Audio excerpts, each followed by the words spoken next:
Olá, tudo bem? Estamos começando mais um ADMcast, o podcast do CRA São Paulo, que te mostra que a administração está em tudo. Eu sou Maria Rita Werneck, é um prazer receber vocês aqui. Antes de eu chamar a minha convidada, eu gostaria de te convidar para se inscrever no nosso canal, para você deixar seus comentários, like e também pedir para você seguir as redes sociais do CRA São Paulo, combinado?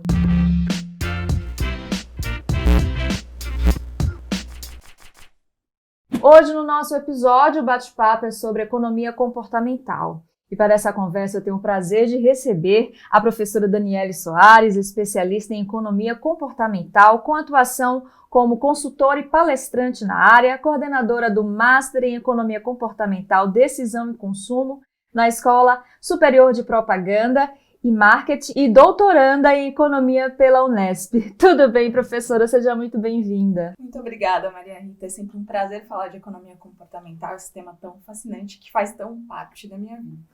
Primeiramente, eu queria agradecer o convite, tenho certeza que a gente vai ter um ótimo papo hoje. Com certeza. E para a gente iniciar, eu já vou pedir, para você explicar para a gente o que é a economia comportamental e como ela pode ser aplicada. Eu sempre falo que economia comportamental é um pleonasmo, porque quando a gente fala de economia, a gente está falando de comportamento dos agentes.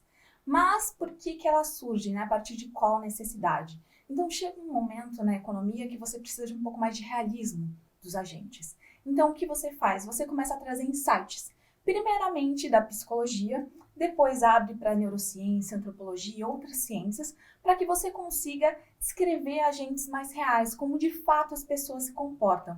E quando você consegue essa aproximação, você consegue fazer estratégias mais eficazes, previsões mais eficazes. Então, acaba sendo um ponto muito importante. A economia comportamental, ela surge muito atrelada a políticas públicas, Fora do país, ela tem esse match muito grande. Mas também é aplicada a diversas outras áreas, inclusive hoje a grandes empresas. Então, dos setores financeiros, a comportamento do consumidor, todas essas áreas, elas acabam tendo essa potencialidade, porque a economia comportamental, ela é uma lente, Ela é muito vista como uma lente para que a gente consiga entender melhor o comportamento. Agora, como é que os economistas clássicos, entre aspas, assim, enxergam a economia comportamental? Uma vez que pesquisando sobre o tema, eu vi que acaba quebrando até alguns paradigmas, Gostaria que você explicasse também para a gente um pouquinho sobre isso. Isso é bem interessante porque a gente remonta ao Adam Smith, que é a pessoa que fundou a economia de fato. Sim. O Adam Smith, antes de A Riqueza das Nações, que é o livro que fundou a economia, ele tem um livro chamado A Teoria dos Sentimentos Morais. E esse livro, A Teoria dos Sentimentos Morais, é extremamente interessante. Ele traz já alguns insights da economia comportamental. Então, ele traz ali um ser humano empático, que se importa com as decisões do outro, que tem sentimentos e que é influenciado por esses pontos para tomar as suas decisões. Mas depois ele cria A Riqueza das Nações e esse comportamento ele é extremamente simplificado, Então, é um homem ali que, ao invés de pensar um pouco mais no outro, ele sempre vai satisfazer as próprias necessidades, Ele vai pensar nas suas próprias necessidades em si mesmo, não vai ser influenciado pelos outros e vai sempre tomar as melhores decisões para satisfazer esses objetivos, para ter o máximo de retorno possível. Então, isso acabou surgindo de um movimento da economia também ao longo do tempo, de matematizar esse ser, e esse ser acaba desembocando no Homo economicus, que é o tão famoso que a economia tradicional, que a gente chama, abraça bastante. Esse Homo economicus é essa ideia de que você vai parar aqui, você vai analisar todas as opções, você vai ponderar tudo isso e aí você vai tomar sempre as melhores decisões. O que acontece de fato? Imagina que alguém joga uma bola em você. O que você vai fazer? Você vai voltar lá na sua época do colégio, vai pegar lá uma fórmula de física, e você vai calcular, resistência do ar, tudo. Aí você vai conseguir pegar a bola? Não. Até você lembrar da primeira questão, primeiro termo da fórmula, você já, a bola já caiu, já te acertou. Então, o que você vai fazer? Como você vai tomar essa decisão? Por uma regra de olhar. né? Para pelo menos você tentar ali na média pegar a bola ou desviar dela. Então, o Herbert Simon, que é um ganhador do Nobel, ele surge com a racionalidade limitada, que é exatamente isso. Muitas vezes a gente toma decisões com parte das informações.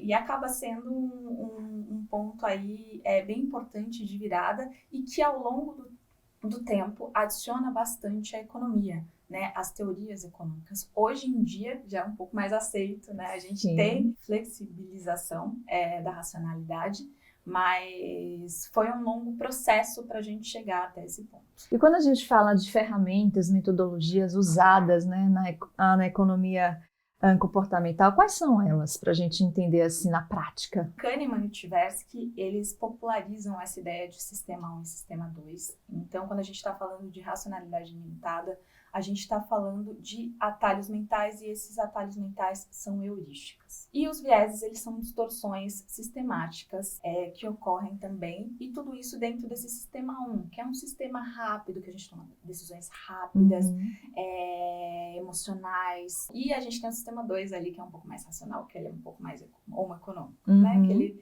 ele vai tomar um pouquinho de decisões de maneira um pouco mais lenta. Dentro da economia comportamental, a gente trabalha bastante com intervenções comportamentais que são voltadas ao sistema 1. Como que a gente mensura isso?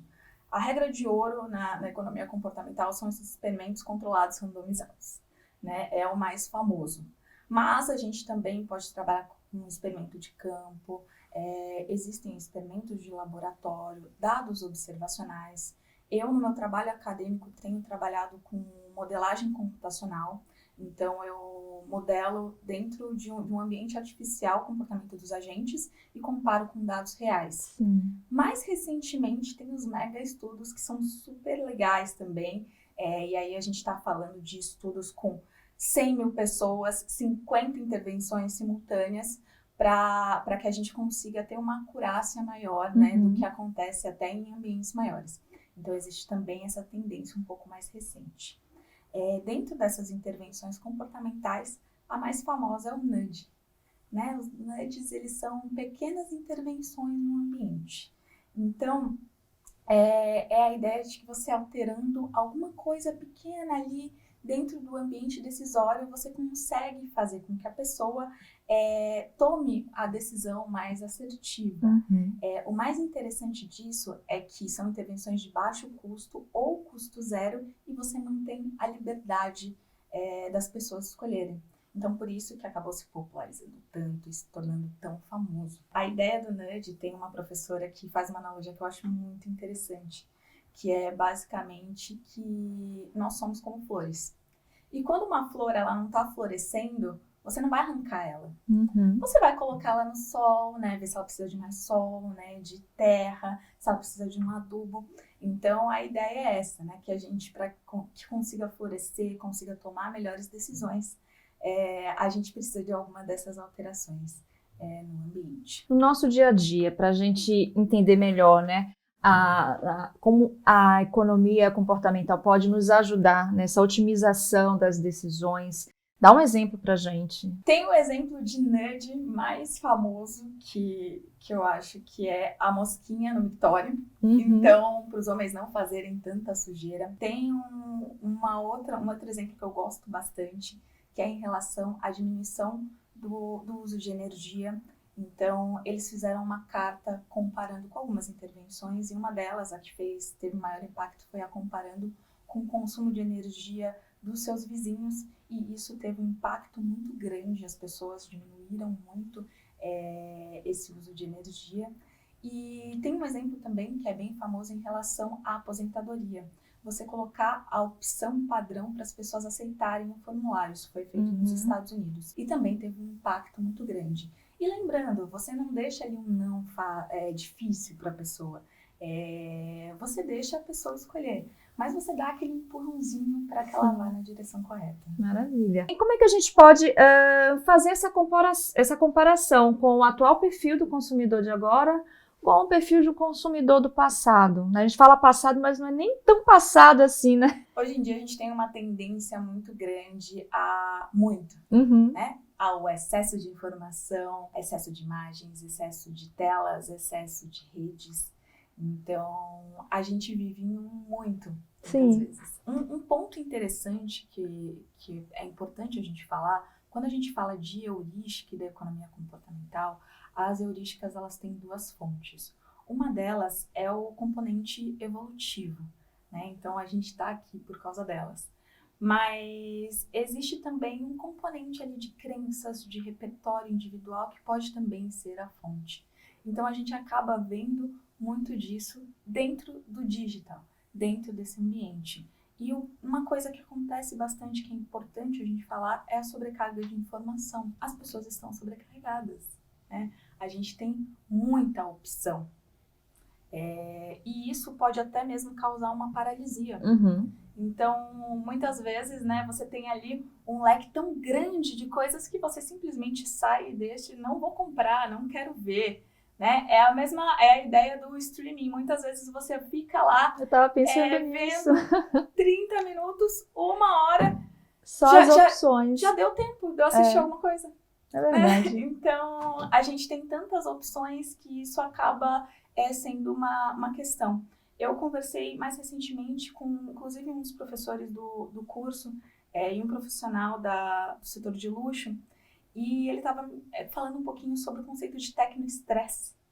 Então, as marcas hoje, elas têm esse desafio maior ainda de não deixar o consumidor estressado, porque a gente tem tecnoestresse, né? Muitas vezes isso vai causar ansiedade, isso vai causar desatenção. Então, você vai encarar um consumidor que ele vai chegar à frente do seu produto já com essas características, então vai ser uma conversão muito mais difícil.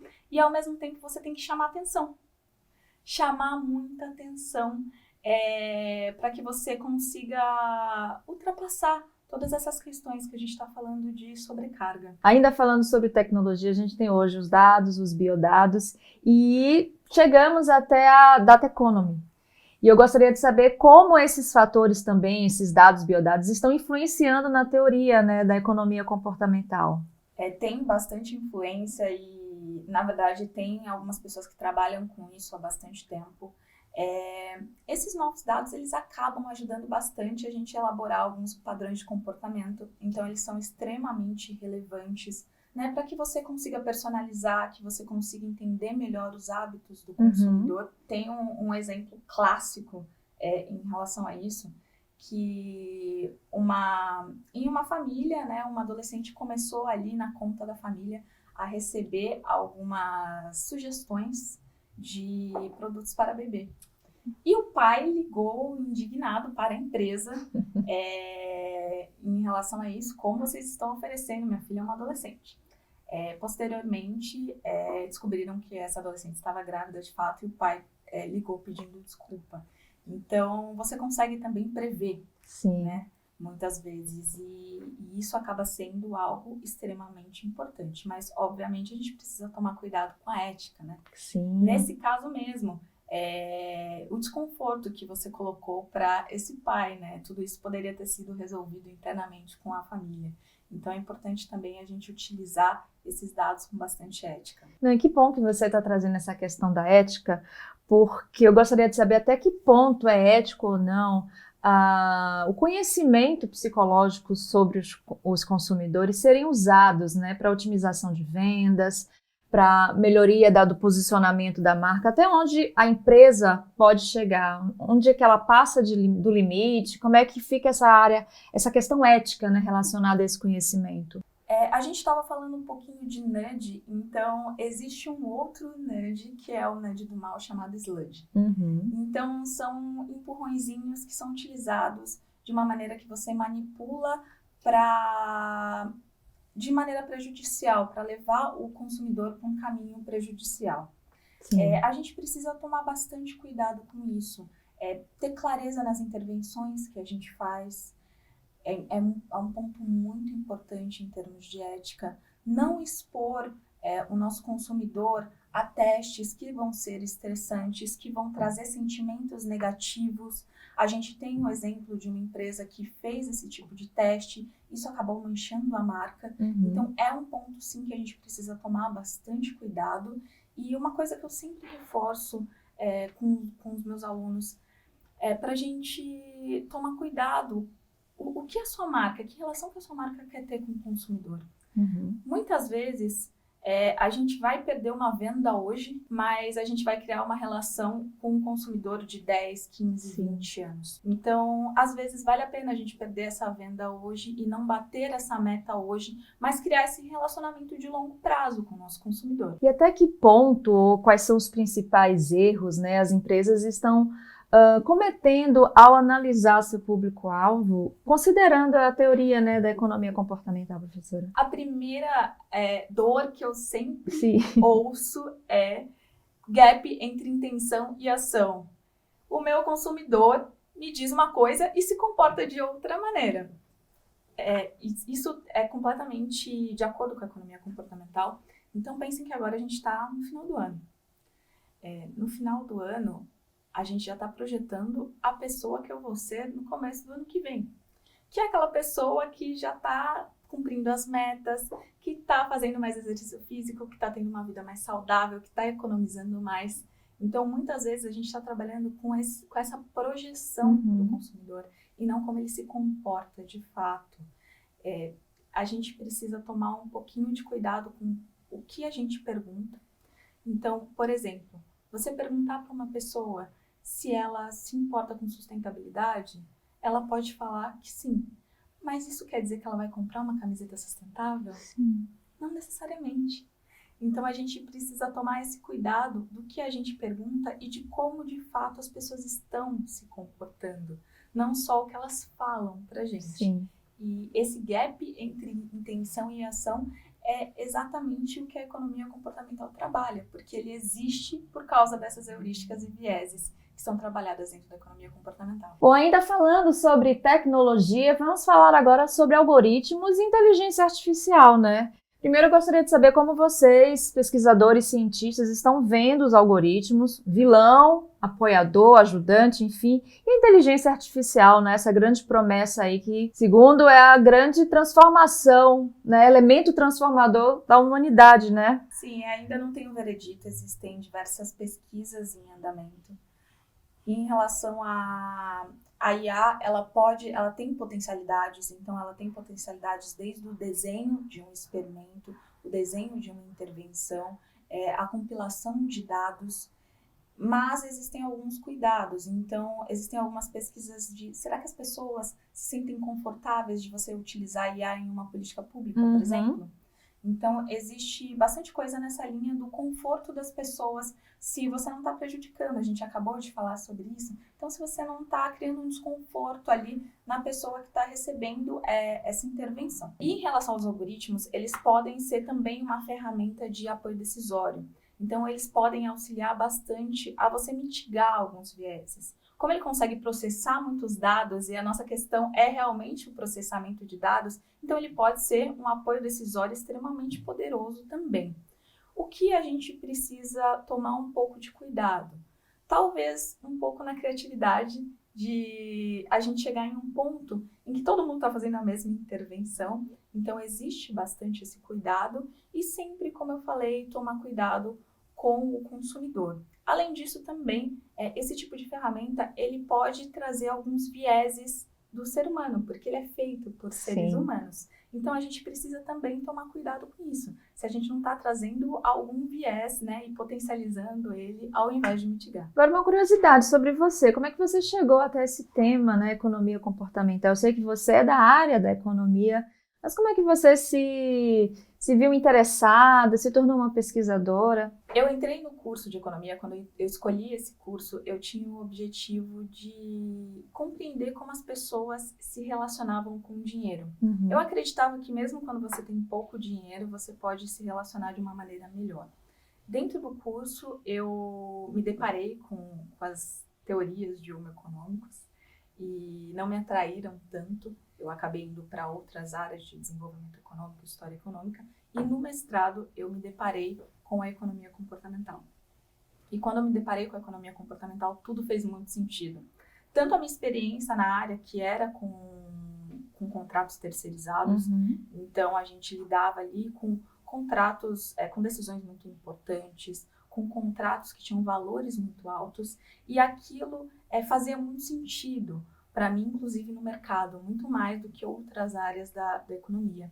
Então, a partir dali, minha vida acabou se tornando, né, girando em torno da economia comportamental, e tanto academicamente como profissionalmente. Como é que você vê esse assunto aqui no Brasil? Você acha que as empresas, os profissionais estão sabendo lidar, conhecem melhor, né? Primeiramente, se eles conhecem esse assunto e como é que eles estão lidando, né, com essa temática? Esse é um assunto conhecido, ele não tem o nível de maturidade que existe fora do país, mas ele tem muitas potencialidades por causa disso. Então, existe uma demanda por conteúdo especializado, por treinamentos. Algumas empresas também demandam alguns experimentos específicos, algumas intervenções específicas. Então, existe também uma área de consultoria bem forte dentro do país. Dentro do curso também a gente já formou diversos alunos, mais de 300, mas dentro do Brasil é uma área crescente e as empresas cada vez mais estão utilizando.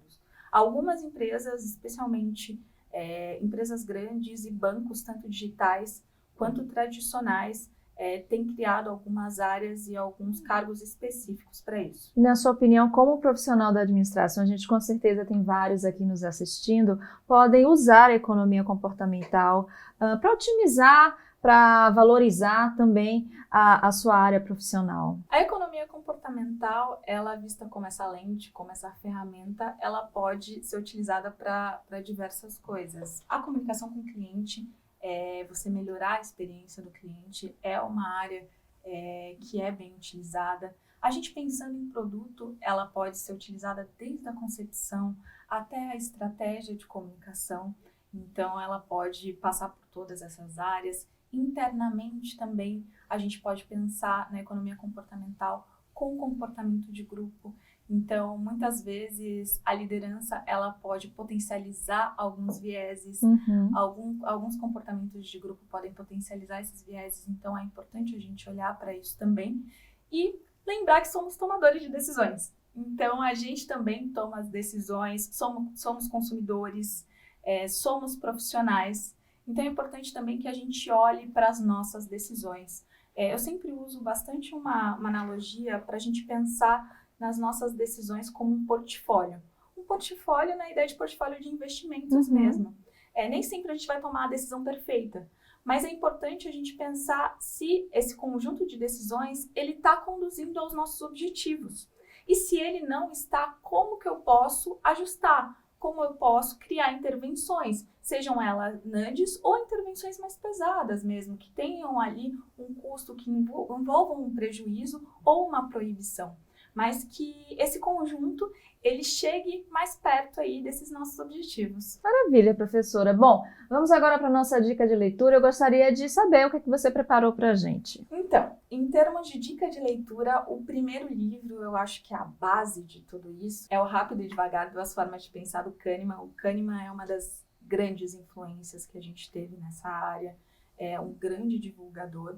Eu indico não só esse livro, como qualquer coisa que ele tenha falado, qualquer entrevista que ele tenha dado, porque é de fato uma pessoa que foi muito importante, um pesquisador sensacional. Eu indico também o Misbehaving, que é do Thaler, que, como Kahneman, também é um outro ganhador do Nobel. E é um livro que conta um pouquinho mais, até um pouquinho a história da economia, mas é bem interessante também. O Thaler tem um humor bem específico. E o livro Nudge. A gente falou tanto sobre essas intervenções, então é um livro base também bem importante. Fora esses livros, eu indicaria também o Como Mudar, da Kate Milkman, que é um livro que trabalha um pouquinho com mudança comportamental, e o Como Decidir, da Annie Duke, que é uma jogadora de pôquer que também tem uma formação acadêmica muito forte. E esses livros, eles trabalham exatamente com a mudança comportamental. Então, a partir do momento que você identifica essas heurísticas, esses vieses, esses mecanismos cognitivos, quais os passos que você pode fazer para melhorar suas decisões, né, para conseguir mitigar esses vieses. Bom, para a gente encerrar o nosso programa, eu gostaria de te perguntar o seguinte, professora, que dica você deixa para as pessoas que acham que a economia é uma coisa de difícil compreensão? Eu voltaria à minha primeira fala, primeiro pensar que quando a gente está falando de economia, a gente está falando do comportamento de agentes econômicos. E isso é importante para a nossa sociedade. Existem diversas fontes hoje para a gente procurar, mas é importante que a gente procure fontes seguras.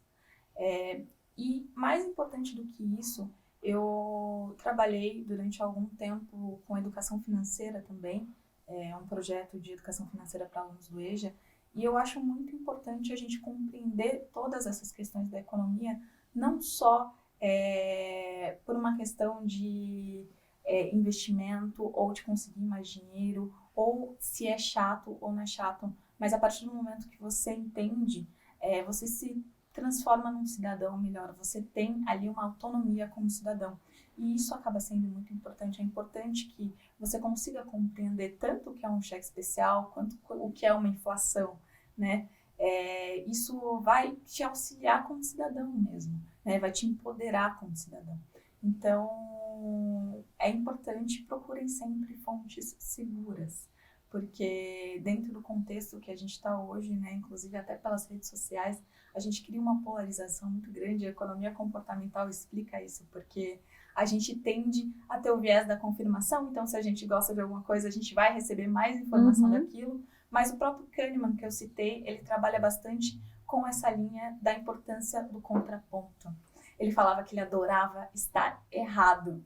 Então, eu também fecho com essa fala dele, que é importante a gente manter a curiosidade e sempre estar aberto a estar errado. Maravilha, professora. Bom, quem quiser te acompanhar depois aqui do nosso programa, onde é que te encontra? Pode me encontrar no meu LinkedIn e no meu Instagram. Maravilha, a gente está colocando aqui para vocês saberem direitinho os endereços. Eu quero muitíssimo te agradecer mais uma vez, não só pelas dicas de leitura, mas por trazer esse assunto aqui para a gente tão interessante. Então, ótimo. Eu que agradeço, Maria Rita, esse convite. Foi um prazer. E obrigada a você também que ficou conosco em mais uma edição do ADM Encast. Um grande prazer receber vocês aqui. Bom, se vocês ainda não são inscritos aqui no canal Serviços da Administração, aproveita, se inscreva agora, deixe seu like, seus comentários. Não esqueça de ativar as notificações. E também não esqueça de seguir as redes sociais do CRA São Paulo. Eu sou Maria Rita Werneck, é um prazer ter vocês aqui e espero vocês no próximo ADM Encast. Tchau, tchau!